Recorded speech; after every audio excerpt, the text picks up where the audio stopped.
Welcome back, and joining me for a closer look at what's played out on the market scene today is Faheema Adia from Momentum Securities. Thank you so much for your time, Faheema. Those PGM stocks are flying today. Any specific reason for that rally? Good evening, Zanati. Thanks for having me. Yes, it was a great day today for not just the PGM stocks, but I also see the diversified miners like Anglo American. Also, Glencore was up on the day. And I think this just can be attributed to better sentiment, after the Israel-Iran ceasefire seems to be holding up. And also, we are seeing more strength in the platinum and palladium price. So I think those are the key factors really boosting that today. All right. Well, before we get to the company news that came out on the JSE, we did have some economic data coming out of the US. The second print of that GDP print, they did a second revision of that first quarter print, and it was actually lower than the initial print at 0.5% contraction.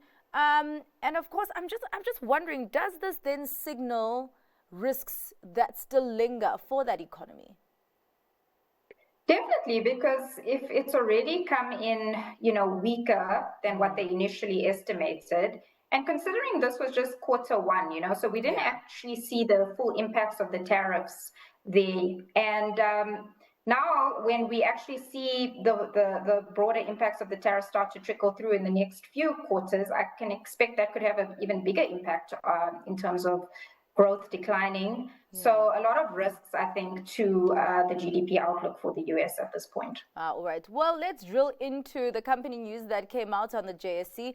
We had Thungela, but also a lot of property counters. But starting off with Thungela, that released its interim trading statement, highlighting volatile coal prices and also some headwinds that affected production. But we are seeing green shoots there in rail performance, but that share, I think, plummeted about 5% today. What did investors hold on to there? Yeah, so we did see the price was weaker today, even though they did say they managed to increase export production because of the improvements in Transnet Rail.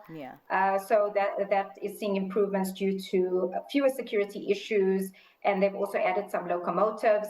And they also said that the performance is expected to increase further in 2026. So I think the main issue has just been, the weaker thermal coal price, and that's just been driven by weaker global demand. There's just been higher levels of stockpiling in the likes of China and India. And a lot of these countries have also been producing their own coal and have not really been quick to cut down on their own production, which has kept the coal price weaker. So I think it's going to take some time before we see a fuller recovery here, and it will depend on that coal price. All right. Well, let's go into the REITs.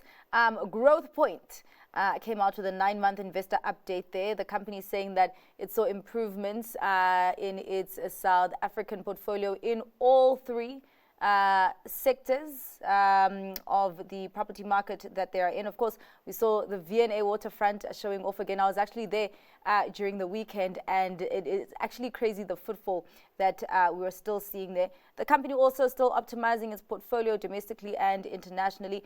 Is the company moving in a steady manner? Yes, I think so. I think it was quite a positive update.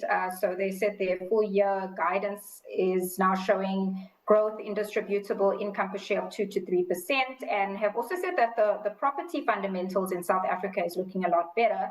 And like you said, the V&A in particular has been doing very well. And I think the property sector in general is just benefiting from the lower interest rate environment. If you look at their offshore properties, so they've got properties in Australia, in the UK, that's also been performing in line with their expectations. The one metric I did notice, though, that was a bit weaker was the lease renewal success rate. So that's actually fallen from about 76% to 69%. I think that does show that certain tenants are under pressure. But yeah, all in all, I think it was a good update. If you look at the dividend yield, it's about 9%. So I do think it offers a lot more value than some of the other REITs that are currently out there. Well, another one that I think performed well is Hyprop. They came out with their operational update in South Africa, saying that they their performance was boosted by the Easter holidays. Also internationally, seeing that growth momentum is continuing. Of course, updating us on the milestones that they have achieved in the last 6 years under their new strategy. What's your take on Hyprop's offering? I think it's quite a good offering considering it does have diversity there. So it has exposure not only to South Africa, but also to Eastern Europe, operating those retail centers. So it looks like the demand there for the retail centers was quite strong. They're seeing growth in the tenant turnover and also in trading density. And if we look at the LTV ratio over the past few years, that's really improved quite significantly. And the forward dividend yield is around 8%, which I think is quite attractive considering the exposure to not just South Africa, but also Eastern Europe. Yeah. And before we get to your stock pick, serious, very, very serious about their deals. I think every other week there's a deal that they are engaging in, that they're closing. So they updated us on an acquisition in Germany and disposal in the UK. That stock climbing over 3%. Is this testimony to the company not sleeping at the wheel? Yes, I think it's a great idea that they are trying to find attractive acquisitions and make use of the capital that they do have available. So they've really ramped up the acquisitions in Germany. In particular, they're trying to benefit there from the increased focus on defense spend. So that new industrial property that they bought in Germany is actually an area that has a key NATO airbase. So that should be quite beneficial for it. And it said that it will continue to do further acquisitions in Germany and the UK.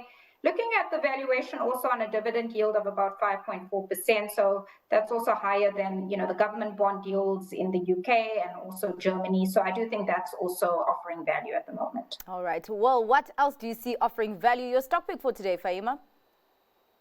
So my stock pick for today is Afrimat. So you would have seen quite a big drop in that share price over the past few weeks. That's because the PIC has really been selling down their stake there.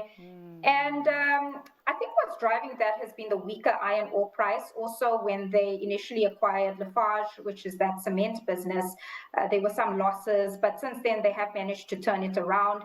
I think once the sale has been concluded by the PIC, this does offer value given where it's currently trading at just a forward PE of about 8.8 times. So, like I said, we do see a turnaround in that cement business. We do need to wait for a bit more of a turnaround in the iron ore price, but that will come in time. So taking a long-term focus on this one, I do think that there is value at these pricing levels. Lovely. Thank you so much for your time and for your insights there on what has moved investors' money today, Faheema. That was Faheema Adia from Momentum Securities.